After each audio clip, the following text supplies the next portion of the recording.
बहुत समय पहले की बात है। एक गांव में एक गरीब किसान अपने परिवार के साथ रहता था। उसकी एक ही बेटी थी। वह बहुत सुंदर थी। गरीब किसान ने गांव के जमींदार से कर्ज लिया हुआ था, किंतु गरीबी के कारण वह कर्ज वापस नहीं कर पा रहा था। जमींदार जब भी उस पर कर्ज वापस करने का दबाव बनाता, वह कुछ समय की मोहलत मांग लेता। ऐसे ही कई वर्ष बीत गए। एक दिन जमींदार की दृष्टि किसान की सुंदर पुत्री पर पड़ी, जो युवा हो चुकी थी। किसान की बेटी को देख जमींदार उस पर मोहित हो गया। वह किसान के पास गया और बोला, मैं तुम्हारा पूरा कर्ज माफ कर दूंगा, अगर तुम अपनी बेटी का विवाह मेरे साथ कर दो। जमींदार के विवाह प्रस्ताव से किसान और उसकी बेटी हैरान रह गए। जमींदार अधेड़ उम्र का कुरूप व्यक्ति था। किसान ने अपनी सुंदर बेटी का विवाह उससे करने से इनकार कर दिया। किसान की इनकार सुनकर जमींदार बौखला गया और तुरंत अपने कर्ज के पैसे मांगने लगा। किसान के पास पैसे नहीं थे।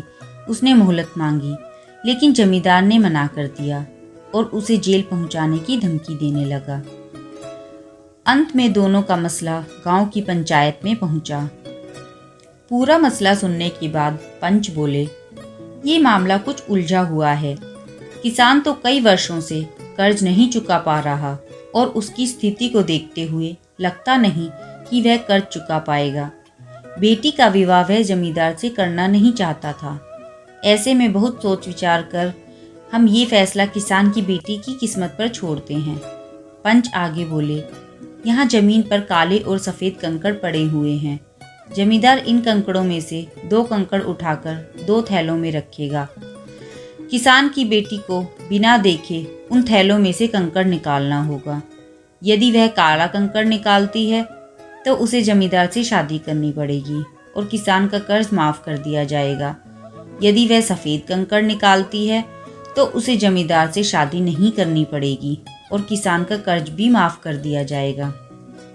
यदि वह कंकड़ निकालने से इनकार करती है तो किसान को जेल में डाल दिया जाएगा। पंचायत का फैसला सुनकर किसान और उसकी बेटी चिंता में पड़ गए। किसान तो सिर पकड़कर बैठ गया। इधर जमींदार ने जमीन में से पड़े कंकड़ उठाकर थैली में डाल लिए। जब जमींदार कंकड़ उठा रहा था तो किसान की बेटी ने देख लिया कि उसने सबकी आंखों में धूल झोंककर दोनों काले कंकड़ ही उठाए हैं। अब किसान की बेटी किसी भी थैले से कंकड़ निकालती तो वह काले रंग का ही होता। जमींदार इतना धूर्त होगा ये उसने सोचा नहीं था, लेकिन उसे किसी भी हाल में इस मुसीबत से बाहर निकलना था।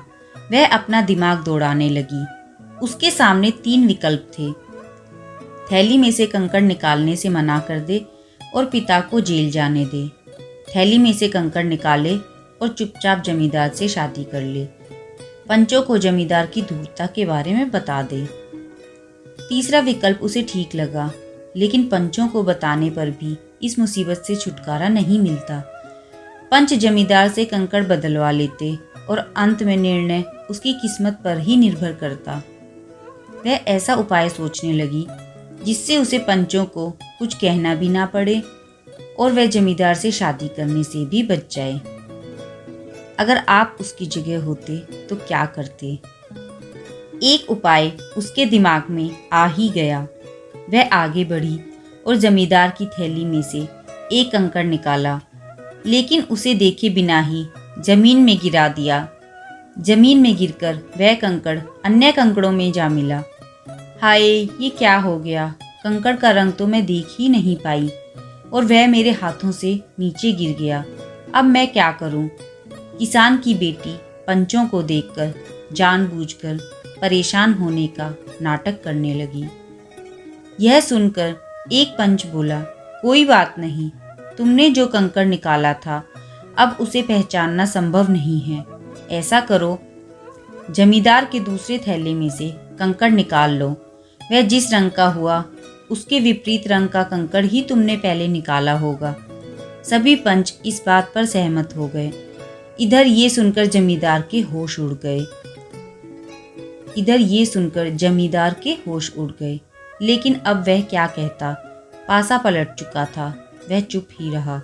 किसान की बेटी ने जब थैले में से कंकड़ निकाला तो वह काले रंग का था। सबने मान लिया कि पहले उसने सफ़ेद कंकड़ निकाला था। इस तरह वह जमींदार से शादी करने से भी बच गई और उसके पिता का कर्ज भी माफ हो गया। सीख: मुसीबत के समय समझदारी से काम लेना चाहिए। जब भी मुसीबत आ पड़े तो बिना हौसला खोए शांत दिमाग से विचार करना चाहिए। कोई न कोई हल अवश्य निकलेगा।